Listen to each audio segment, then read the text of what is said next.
Muy bien, vamos a comenzar una serie de videos del tema ácidos y bases de la materia química 2.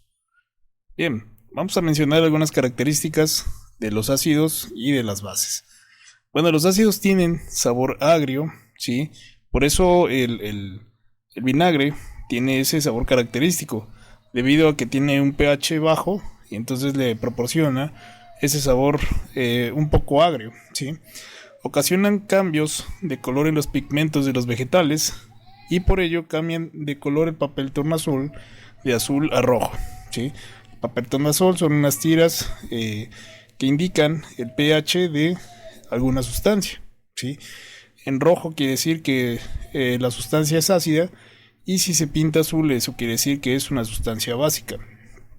Los ácidos reaccionan con algunos metales para producir hidrógeno gaseoso y también en la reacción con los carbonatos y bicarbonatos pueden producir dióxido de carbono. Las disoluciones acuosas de los ácidos conducen electricidad. Y en cuanto a las bases, tienen un sabor amargo, ¿sí? Por ejemplo, como los jabones, tienen una textura que es un poco resbaladiza, ¿sí? Producen cambios de color en los colorantes vegetales. Ellos no colorean el papel tornasol de azul a rojo, sino que al revés, colorean el papel tornasol de rojo a azul. Y las disoluciones acuosas de las bases conducen electricidad. Vamos a mencionar algunas propiedades ácido-base del agua. El agua tiene la capacidad de comportarse como ácido o como base. Es un compuesto anfotérico, ¿sí?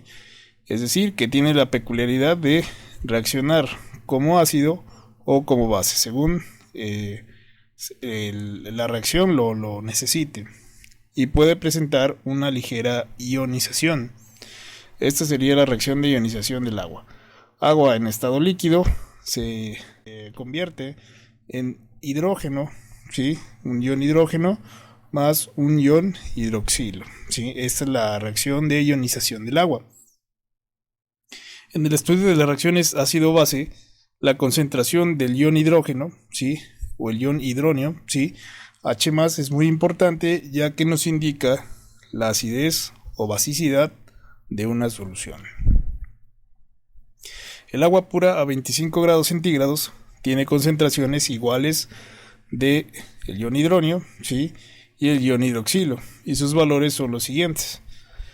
Esto quiere decir, cuando vemos en química un compuesto encerrado entre corchetes, eso quiere decir concentración. Entonces la concentración a 25 grados centígrados del ion hidróneo es de 1 por 10 a la menos 7 molar, y para el ion hidroxilo también 1 por 10 a la menos 7 molar. Vamos entonces a explicar el concepto del pH como medida de la acidez. Como te habrás dado cuenta, las cantidades que vimos hace rato son cantidades muy pequeñas, ¿sí? Entonces, para solucionar este problema, este científico Søren Sørensen en 1909 propuso una medida más práctica con una escala logarítmica en base 10, ¿sí? El pH. El pH tiene una fórmula que se enuncia de la siguiente manera: el pH es igual a menos logaritmo base 10, ¿sí? De la concentración de iones H+, ¿sí? De acuerdo al valor del pH, las soluciones pueden ser ácidas o básicas, y el valor de pH nos va a indicar si una solución es ácida, básica o neutra, de acuerdo a qué, a la concentración y al pH. Si la concentración de iones H+ es mayor a 1 por 10 a la menos 7, entonces la sustancia será un ácido, ¿sí? O, como lo menciona esta escala, si la sustancia tiene un pH menor a 7, entonces estaremos hablando de un ácido. En cambio, si la concentración de iones H+ es menor a 1 por 10 a la menos 7, entonces estamos hablando de una base. Y en cuanto al pH, el pH debe ser mayor a 7 para que la solución se denomine como base. Y si la concentración de iones H+ es igual a 1 por 10 a la menos 7, que es el valor que explicábamos hace rato, entonces la sustancia será neutra, como el caso del agua, ¿sí? Es decir, que tengan un pH igual a 7. Y aquí podemos ver una escala de algunos compuestos, ¿sí? Y los que se acercan al 0 son más ácidos, y los que se acercan al 14 son alcalinos o básicos, ¿sí? Y los que se acercan al 7 son neutros, ¿sí? Que podemos ver algunos ejemplos, como el ácido de la batería del automóvil, pues es una sustancia bastante ácida. El jugo de limón, que se acerca a un pH igual a 1. Algunos plátanos, ¿no?, que también tienen un pH de 4. La leche, y hay muchos compuestos que su pH se miden de esta manera, ¿sí? Tú pones una tirita de papel tornasol sobre la sustancia y va a tomar un color de como estos, y ya tú verás más o menos qué pH tiene esa sustancia. Esa es una manera de medir la acidez o la basicidad de una sustancia a través del papel tornasol y mirar esta escala para ver si se comporta como un ácido, como una sustancia neutra o como una base. Y también tenemos el otro indicador, que es el pOH. Este pOH es análogo al pH, ¿sí?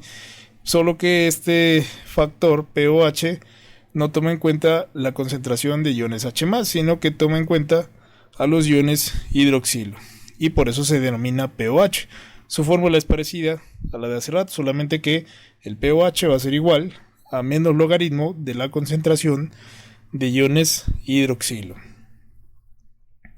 Y a partir de la constante del producto iónico del agua, que esto implica algunos temas de equilibrio químico que se mencionan en cursos un poco más avanzados, la suma del pH y el pOH es igual a 14.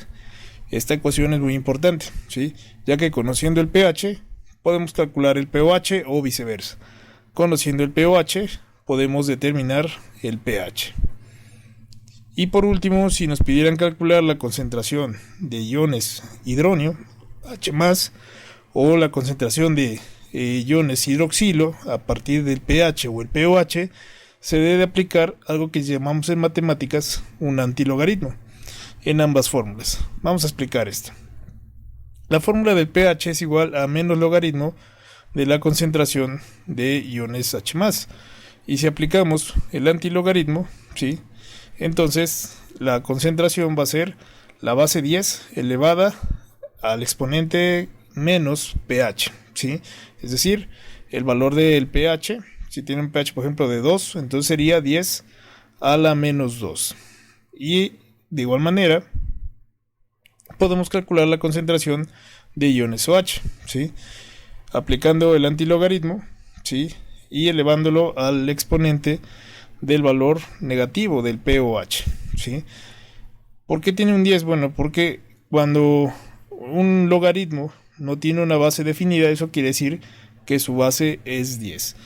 Esto por ahí en el curso de Matemáticas 4 lo explicamos a más detalle, ¿sí?, cómo pasar una ecuación logarítmica a la forma exponencial.